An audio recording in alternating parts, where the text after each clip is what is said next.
Tennessee fans, do yourself a favor. Just take a deep breath. Everything is fine out in Knoxville right now. You're coming off a 10-win season, a college football playoff berth. You found your quarterback of the future, and while you're able to bring in ample talent, you're also able to retain a big piece of your offensive personnel because Mike Matthews, despite rumors and speculation, is not entering the transfer portal. He is back in Neyland for 2025. He is going to be the go-to wide receiver for Nico Iamaleava, and this is a good thing. In fact, I would say this is the best thing that could happen to Tennessee this offseason. Why? Well, let's break it all down. Welcome on into SEC Unfiltered. It's Cole Thompson here. Like the video, hit the ring notification, and subscribe to the channel because we talk college football every single day. Download the podcast version of the show wherever you get your podcast listening systems. Follow us on the socials. The link is in the description. If you want to follow me, it's at Mr. Cole Thompson, both on Twitter and Instagram. And make sure you check out all of our great work found at secunfiltered.com. This episode is brought to you by our friends over at GameTime. Download the GameTime app and use the promo code SECU for $20 off your first purchase. Ladies and gentlemen, Rocky Top Nation, college football might be over, but you still got college basketball. You still got college baseball. Maybe you want to go to Nashville to catch a Titans game. Maybe you want to go to Memphis to catch a Grizzlies game. Maybe your favorite comedian's coming to town. All of these tickets available when you go to Game Time. Go ahead and use the promo code SECU. $20 off simply for signing on up. Tell them that the fine folks at SEC Unfiltered sent you. Now, I'm going to be completely transparent for a second. I am very high on Mike Matthews. When I watched him coming out of Parkview, Georgia, I thought he was the most underappreciated wide receiver in the group. And this is a group that was headlined by guys like Ryan Williams and Cam Coleman, and Ryan Wingo and Jeremiah Smith. And I kept coming back to watching the film of Mike Matthews and said, whoever lands this kid is getting a stud. And I talked to some people around his camp, and they believe that in the right system, the way that he runs routes, his physicality, the 6'1" frame, the catch radius, not only can he be a difference maker and a legit number one force in the SEC, he can be a guy that is an all-conference player, an All-American, maybe even a future first-round draft pick. That's how high a potential they have for Mike Matthews. And I'll tell you what, the folks out in Knoxville, the folks down in Rocky Top, they have a plan for him. Now, unfortunately, he got frustrated this year, which is why the rumors and the speculation started that maybe he was going to enter the portal, he was going to leave the program this offseason because if he wasn't getting enough reps. And to be completely transparent, I understand his frustration. When you look at the way the wide receiver room was built this year, did you ever feel like somebody had truly separated to where Mike Matthews belonged down the pecking order? For my money, no. And when he was on the field in a very limited rep fashion, he made an impact. 7 catches, 90 yards, 2 touchdown receptions, big time play in the Kentucky game. And then you realize that number 10 has already built that repertoire and that relationship with Nico Iamaleava. Why are we not force feeding him the football? Well, now you got to, because of he is coming back. He believes in whatever Josh Heupel, whatever the program, whatever the collective was selling him. He sees a vision for himself to become not just a household name in the conference, but a legend out in Neyland Stadium. And that's a good thing. Now, the main reason why I think this is a good thing and honestly probably the best thing for Tennessee, it allows you to do 3 things. And I want you to look at these 3 parallels before you come to your conclusion if you're on the fence about where Mike Matthews is.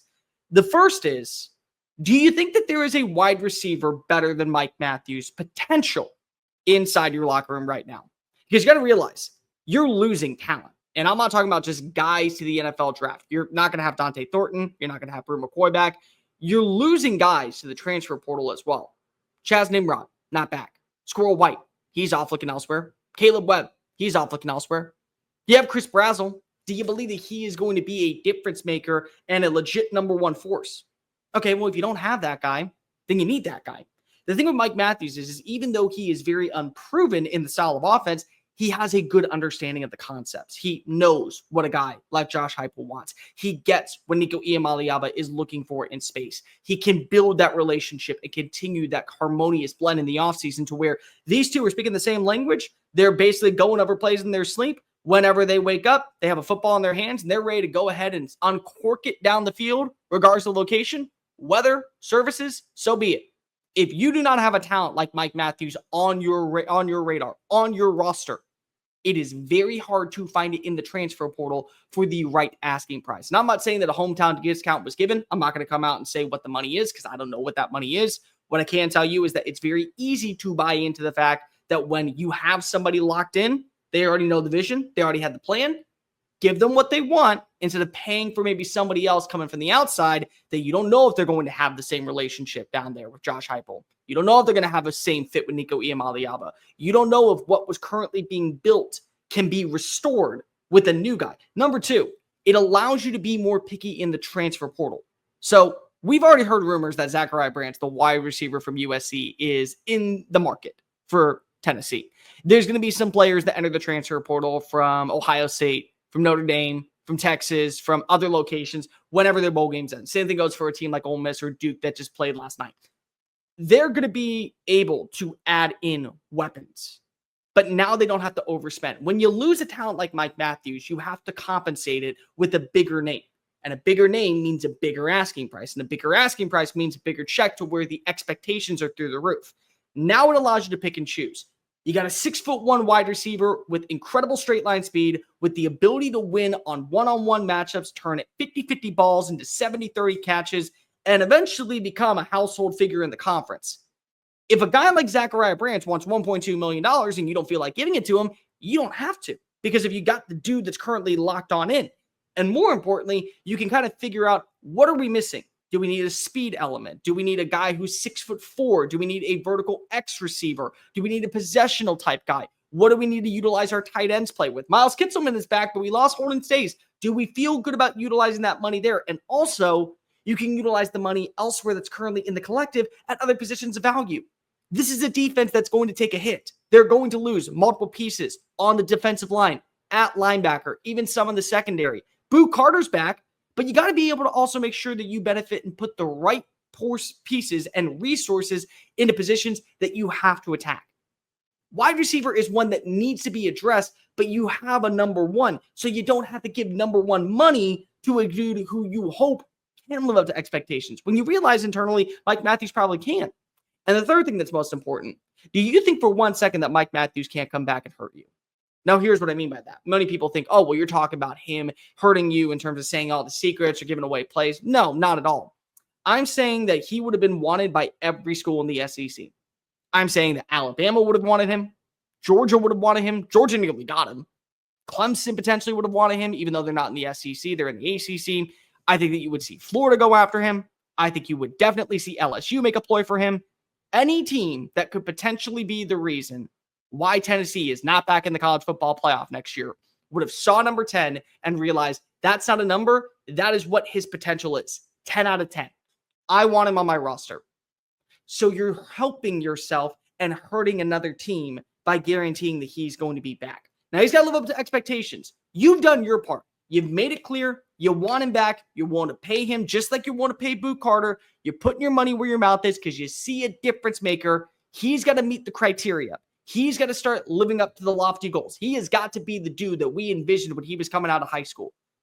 But I do think that he can be that way. And the best part is that he's not going to go to Georgia when you play host to them next year. The Bulldogs will be coming into Rocky Top, realizing that a player that they have been having their eyes on for years ain't going to be down there. When you go travel to Tuscaloosa next year, when Ryan Williams is winning his one-on-one battles at times, guess what?